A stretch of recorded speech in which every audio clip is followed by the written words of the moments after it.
All right, we are recording. I have on the Final Percent podcast both of the Mack Twins in one place. You got to say, you got like WWE. Hold on. Okay, let's see it.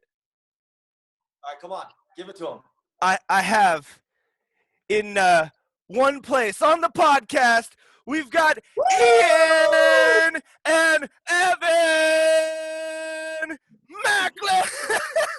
With the All right, I like that better, dude. Let's go. Oh my gosh, that was so good. All right, that was better. You're right. That was good. All right, cool. Yeah. Now that the stage is set. The stage is set. Well, I mean, there's a lot of people out there who had even said they'd never seen you in one place because nobody could be, it's like splitting awesome into two separate categories. You know what I mean? One just has a little bit of scruff on his face, Yeah, So obviously we met each other quasi-digitally through just, operating on big stages in Denver, and we just kind of engaged with each other in the digital domain, and then we really hit it off because it's pretty obvious we're cut from the same cloth. Some of the things I want to talk about is you've been at and we don't need to name names. I'll let you name any names that you want to name. But very few people on planet Earth can, walk into, it doesn't matter what dealership it is, and just say, hey, we're just going to, triple your business because we're here. And that's how much what is inside of you matters. And that's how much your dedication and your energy matters. And I'm just wondering where the heck does that come from? Why are you guys because if anyone on here, please follow these guys because they are maybe the single brightest star that I watch on any social media because you always know you're going to be entertained. It is just absolutely great. Yeah. But where the heck does it come from? When did you guys start with all this energy and all this excitement and I'm just going to crush life? Where did it come from? I mean, when we were young, when we were born, of course, we were just natural athletes. I mean, if you can't tell, Evan's down there just looking chiseled as hell. I mean, he's fueled by Optavia right now, but just being kids, we always had natural competition. We had to win, right? We grew up in kind of a winning atmosphere. We had a hardworking mom that just wanted us to win, wanted us to be the best, and a single mom. So we always had just knack to perform at our highest possible level because we had that support. And then we always just had this thing where we just like to push each other. Evan hit me with a hammer one time. And I think that's why we've kind of gone down a little different path because now I'm a little different than he is, And that's one of the cool things about having a brother or a sibling and especially a twin brother. Sometimes you got to be that hammer for somebody and just bust them over the head and keep them going. Mm-hmm. And Ian and I both, we're just natural competitors, and so if we weren't twins, we probably would be tremendously awesome and just continue to push energy and everything, and that's super important. But when you have a twin brother and somebody that's close to you and that's also very good at business, very good at sales, very good at pushing other people, when you can take different parts of that, like I do everything my style, he does his stuff his style, but when we combine it, sometimes we can be a little crazy. But it's fun. We make magic for sure. So here's a question that I have that I think maybe everybody, because obviously you guys get lumped into this. Oh, it's the twins. It's not Ian. It's not Evan. It's the twins. You always get kind of lumped in together. What is the biggest way you guys are different? Evan? I'd say the biggest way we're different. We're the same in so many ways. I mean, we're identical twins, and the crazy part, when people meet Ian and I, they can kind of, after talking to us for a little while, I guess in certain ways, I'm a little bit more reserved than Ian in different ways. Ian's got a little bit more fuck it in his system. Like he will give it to you, and there's almost zero filter when it comes to it, and which is great. Sometimes I have to be that other side of the brain that kind of but you've only got okay, so if he has zero filter, how much filter do you have? I got 2%. It's 2%. So although it's A little bit. although it's crazy, you know, I've got a little bit more, you know, a lot more fucking in my system than a lot of other people. My brother is definitely, and it's pure passion. It's not anything bad. It's just pure passion that he has, and you know, you can either get on the bus or he can sometimes run you over, but I can always be there. We play off of our dynamic very well, and there's certain things that he just does great, and there's certain things that I do great. All right, your number one pet peeve about your brother. Your number one pet peeve. So Evan, you got to tell me your number one pet peeve about Ian, and Ian, you got to tell me the same thing. Besides their looks, Ian talks the too looks much. aren't So very good. Ian talks too damn much, and he always wants the spotlight. So I don't know why he's not talking right now. Shoot, I don't know. I mean, we're twins. I mean, we're with each other a lot of the time. So I always try to push him too hard on the bench press. Yeah, I don't know. I don't know. That's a hard question. There's so many pet peeves that I have about my brother. Like, fucking, just sometimes he just my brother. You know. There's like look. Here's one thing. Like, I'm a great delegator. There's certain things that I'm not going to do, and there's no convincing me. So, you know, we're both very stubborn. I've got an incredible team around me, and so sometimes I don't pick shit up. You know, I just don't. I mean, I got Angela and her team. They come behind me once a week and help me out around the house and stuff like that. This is what it is. I got other shit to be doing. I would say leaving the almond milk out. We spoil like 14 almond milk. Dude, all day long we spoil. Dude, the amount of almond milk we waste that we could be putting into these epic Hercules chiseled bodies, you know, like that are just epic. We could be drinking that. So that's my biggest pet peeve is freaking almond milk, dude. We just don't put things away. Almond milk. It's we. It's not you. It's we. My favorite one was, well, sometimes he's just my brother. That's my biggest. That's really it. I mean, everything he does can piss you off, right? You know, throwing my food off the balcony the other day on Instagram. Go follow him on Instagram. I have a whole section on my Instagram dedicated to how dumb Evan can be sometimes. I will say and right when the food went off the balcony, I had to go show it to Kayla, and she was literally shocked. She's like, I thought they would have like played like they threw it off, but like, she's like, you can see that it got thrown off and it hits the ground. Like, she's like, and then you guys are shooting, and they live in downtown, so yeah. It's, oh man. So all right. I know, and it's a quarantine. I was like, I was kind of nervous, like, because I was like, oh man, I hope nobody calls the cops. Like, the last thing I'm trying to do is go to jail and a quarantine and all this stuff. I would have loved that. That would have been awesome. I would have snitched up front. I would have said who it is, you know. All right, back on track. So when did you guys know that, you know, sales was in your blood? Because, I mean, I watched you guys at your other dealership.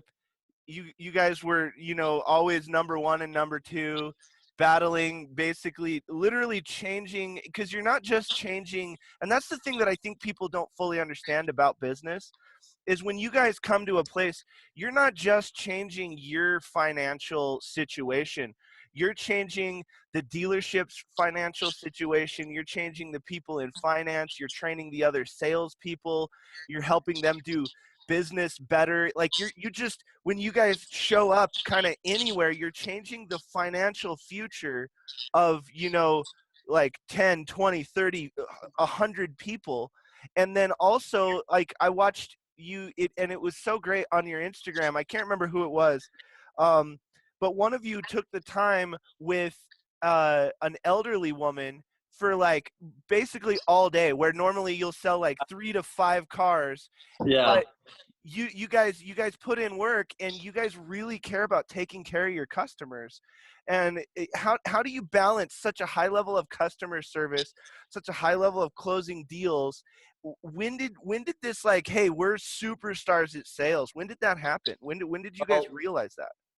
We were kids, you know, we were raised in a certain way where our mom would tell us, you guys can have whatever you want, but go out and work for it. In terms of, you're not going to have anything unless you go out and work for it. So we would go out and we probably mowed every lawn in the neighborhood all summer long. We would like 5:30 because my mom would also be like, hey, if you do something, I'll help you out with certain things. But we also knew if we could get one neighbor involved and they told their other neighbor and the other neighbor told the other neighbor, that quickly make a lot of money. So we would mow every lawn in the neighborhood, usually by like 11, 12 o'clock. I'm talking 20, 30 houses. Like we would figure a little book of business that we would write down, which is pretty cool. I don't necessarily know where that came from, but we had that to where we knew once we got the reward, which was the money, because there wasn't smiles like there is when we're helping, a little, old lady through, but more of that monetary reward where we could go buy what we wanted to buy. Evan and I would go to Sam's Club then and take that money that we earned from selling or from mowing lawns we would buy, go to Sam's Club and buy crates of gum and like pencils and stuff like that. And we'd sell it out of our lockers. And so we had a school store. Yeah. Flip it. The store started catching on to that nobody was going to the school store. Like we were in North Hall and Thunder Ridge, and we had like 2 lockers, our buddy Derek, and we would sell out of his locker or ours. They shut us down a couple times, and the little pencils were $1. We'd sell them for 45 cents. So we'd undercut them huge because we were buying them for 15 cents. And we were making, 20, 30 bucks a day, dude. And we're like, 20, 30 bucks a day, that's $300, $400 a month. This is huge.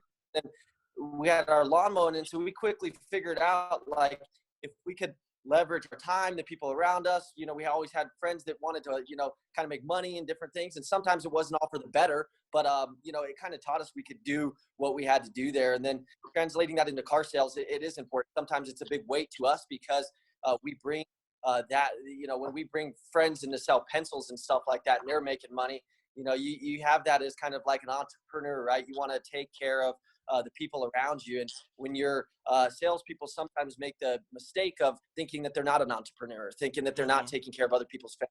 The way you set people up, going to what you said with taking care of that old lady, we have grandparents, right? We care really deeply about our grandparents. And so we like to treat people the way that, of course, our family would be treated, the golden rule. And we also know that little old lady, by taking that extra time, treating her to the best possible of our ability, whether we could sell 3 cars or 5 cars that day, or none, or not, God would probably bless us in the right way if we're doing the right things. So by taking care of her, that extra, I think she ended up sending Evan her nephew or something like that, like very recently. And so it goes around and it comes around. So we're always telling people, you are an entrepreneur of the car business. If you think that you're just here to sell cars for yourself, you're sadly mistaken. You are taking care of other people's families, the way that you're taking care of that person. And then the finance manager, it's very important to me. If anybody's ever worked with me in finance, I can be a very big asshole if I feel like my customer has not been taken care of to the utmost level, right? I've gotten in almost, some big blowouts with to make it. I just love it. Like, you're talking up here and Evan just starts smiling because he's obviously thinking of some big blowout that, like, I can attest to that. Yeah. People think that customer service in our business, you get the sale, and that's a common misconception. You get the sale and then, the customer is now sold. That doesn't matter. That's the furthest thing from the truth for what Evan and I believe. That's when the sale starts. It doesn't start with that one sale. I'm not in it for one sale. Evan's not in it for one sale. I'm in it for 10, or I really don't want to do the deal. Honestly, I've told people that. I've told people, hey, this isn't the time for you to buy a car. And they're like, well, I can buy it. I can afford it. And I'm like, well, let's look at this. And maybe you can't right now. And I'm just trying to help you with my experience. Maybe we should be waiting a little bit of time because we want to set that customer up to the best financial ability that they can be. We want to take care of them on a whole nother level and be looking at it like you were telling me the other day from a leadership perspective of down the line versus what's right there in front of you. So we try to translate our background of like just being young little hustlers, young little fun, running around having fun and trying to make deals like that in middle school to, fully into the car business and, that sort of thing. So that's kind of how it works for us. That's so good. That's that was like literally like your methodology is like a sales masterclass just right there. I mean, if you think about it, just taking care of the little old lady, if you will, who needs a ton of extra time in this, and Absolutely. and then she's gonna send, hey, all of her friends are gonna need to talk to you because a lot of people don't have that patience in them, and that's one of the things that like I try to help young people especially understand. I talk a lot about being the CEO of your own life, and you have to define reality. But if we take that a step further and we call ourselves, you don't work for for instance, right now you guys are at Tynan's Nissan. You guys don't actually work for Tynan's Nissan. You guys are in You Incorporated, Right. and You Incorporated, your number one client right now is Tynan's. So Yes. that doesn't mean that you don't work for anybody but yourself. And if You Incorporated are there, okay, I've got these clients now. You guys are also health coaches. You've got these other clients. You guys are going to absolutely be consulting major corporations. They're going to be clients, and that's the thing that people need to realize. When you start doing, oh well, this person doesn't pay me enough, or this person doesn't do this person doesn't do that, at the end of the day, that just means you have a crappy client. So you need to either find a different client or more clients. And Yeah. that's what I love about you guys. You guys are always planting seeds, and Yeah. you guys are always ready for an opportunity. And I think that's one of the thing is a lot of people are not prepared with a ton of opportunities, and you guys are flip-flopping that and saying, hey, we would rather be over prepared with no opportunities so that right when the opportunity comes up, we take advantage of it. Yeah.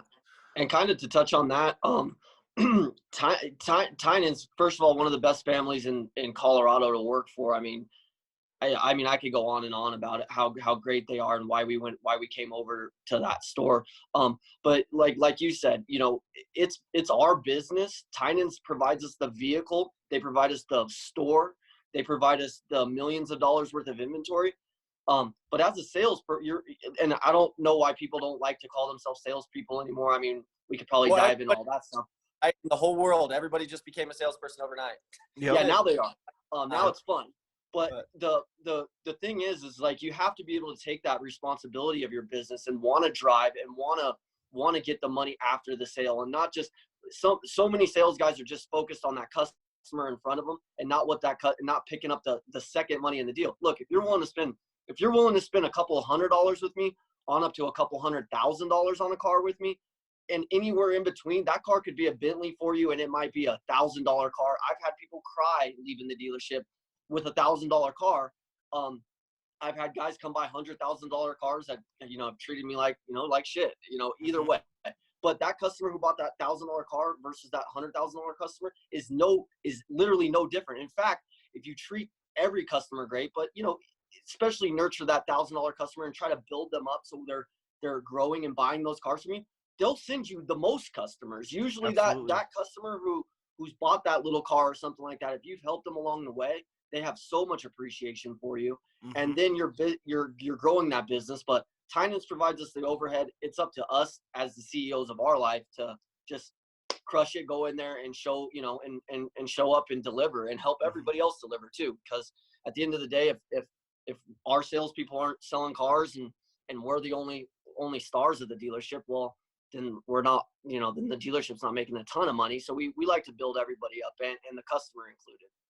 Well, and that's I think that's the biggest thing that sets apart the people who are saying that they like to sell things versus the people who are true masters of their craft. And like you just said, we want to it's so amazing the way you guys are talking, because the fact that you guys are only 30, it blows my mind.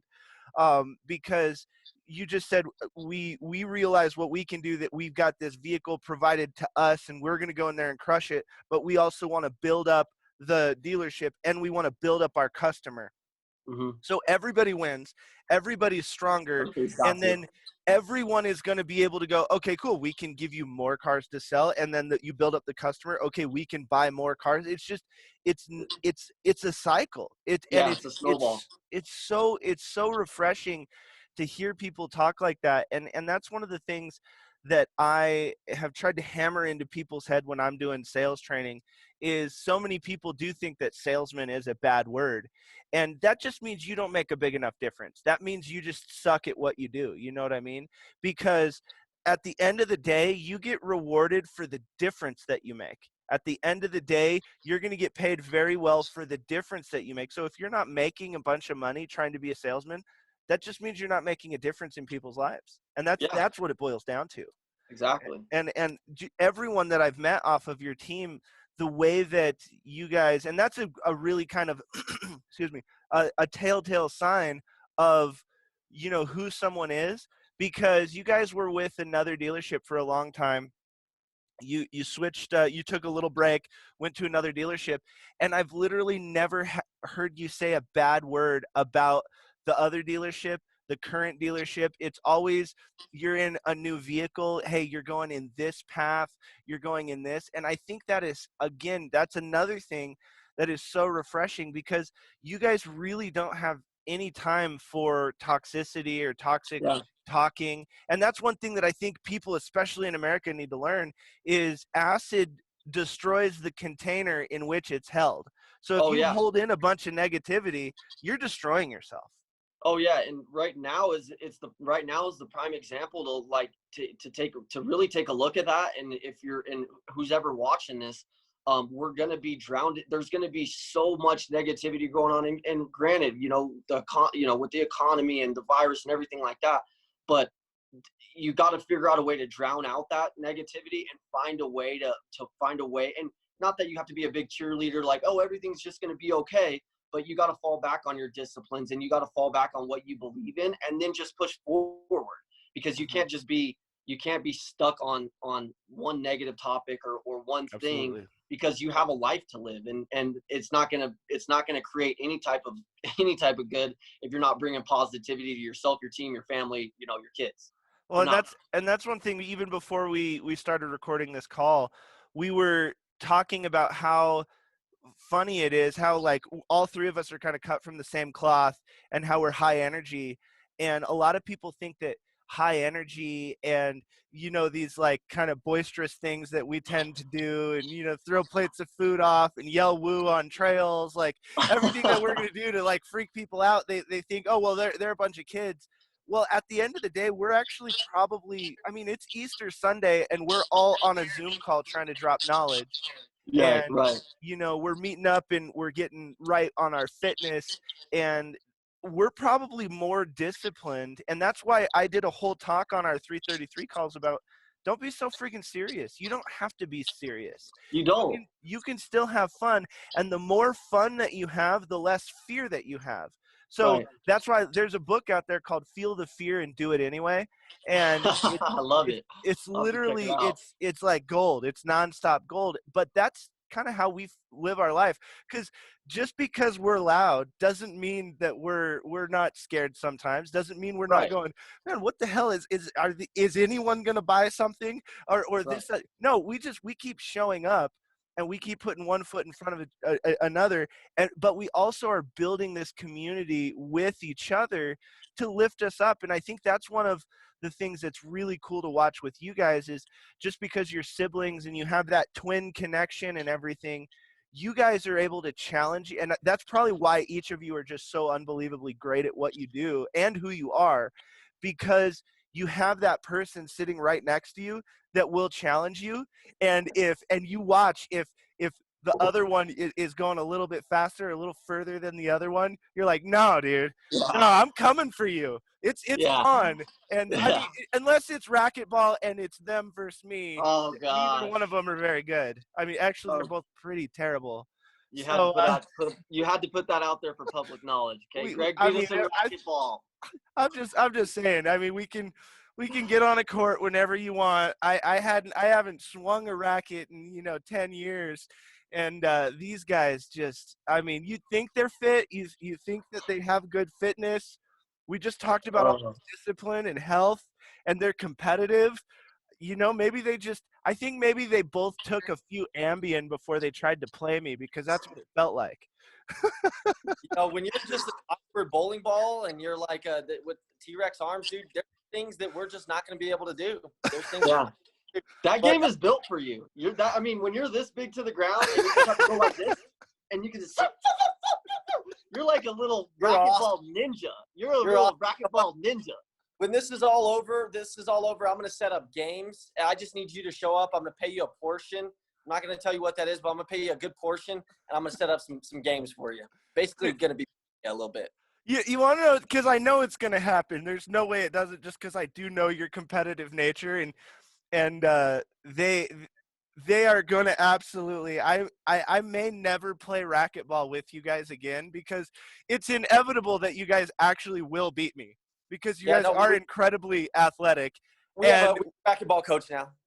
Yeah, we have a full-time. He's full-time. Before all this happened, we were getting full-time courses. I'm telling you, when that happens and you're like, okay, come see me on the court, I'm going to be like, but see, what had happened was the way my racket works in my bank account is it's Tuesday and I don't have a racket till Friday. So. We'll show up on that. Well, honestly, you know, from me to you guys, it has been a giant honor and a giant privilege getting to know you guys more, to talk to, and like our first meeting was, I mean, and just, I'm putting this out there for the world to know. I mean, me and these two are going to have this consultancy firm. So if you actually want to get good at sales and transform your business, we've talked about it. Obviously, the coronavirus, you know, kind of puts everything in molasses, but they are true masters of who they are and what they do. That's the actual secret sauce. That's why they get rewarded in the way they do. And honestly, it's been an honor and a privilege getting to know you, calling you, you know, friends and brothers and partners. And I know that this is just the beginning, and I appreciate you guys so much more than I think you guys understand. Well, Greg, thank you, man. We really appreciate you. You know, just us being in business and working together like we have has been huge. I wanted to say one thing for the people watching and things like that is you don't have to be you can be an introvert and be amazing in our business. You don't have to be an Ian. You don't have to be an Evan. You don't have to be a Greg Kimble. You can be a you. Some of the best people I know are not. They're completely so opposite of me, and I've relied on them for things that you can never imagine. Some people can go in and close a deal 10 times harder than I can, just because they're focused on being the best of them. So watching, don't worry about being an Evan. Don't worry about being a Greg. Worry about you. Be authentic. Greg, your own unicorn. Focus on the talents that you have. Take those talents and just expand them. Especially in these times, a lot of people are retreating. They're also reacting. You know, going and getting toilet paper and doing all these things that I guess you can do. But in these times, if you're expanding your talents, if you're really getting after it, if you're really working on those things. I was listening to something earlier, and they were saying the new sales guy, no matter if they're an introvert, extrovert, or whatever you are, right now are going to come back to my business. And if they're really wanting to be a killer, no matter who they are, they have the ultimate time right now to expand their business and their minds. Exactly right. And they come back and they can beat the shit out of a guy like me. So a guy like me that knows that is never going to allow that. So I am expanding my talents on a whole nother level that I've never done before. I'm training every day harder than I'm going to train. I'm doing things that I've never, ever been able to do. Not just because I want to do them, but because I know when I come back to my vehicle of business, whichever it is, whatever 4 businesses or 5 businesses that I'm going to be in, you are going to be reducing the level of your training. So if you're training every day to be the best that you can be, no matter if you're not whatever anybody would say this is, you can be whoever you're going to be, and you can be great at it. Just focus on you, focus on the talents that you possess. You'll take those to a whole nother level. Yeah, always know that you only rise to the level of your incompetence. So what you want to do is raise your level, because you can only rise to the level of your incompetence. You can always solve every problem until you can't. And what we're trying to do is raise the lid on our own potential. And that's why we get in groups like this. That's why we hang out and we challenge each other. And you know, follow all of us on Instagram, and I guarantee you, you're going to see a bunch Evan of Mack shit talking. 303. Evan Mack 303. Evan's daddy 303. All right, with Evan. Evan 2.0 303. Okay, the Mack Twins 3.0 303 over here with all the threes. So anyway, thank you guys so much. I appreciate you guys, and we'll talk soon. The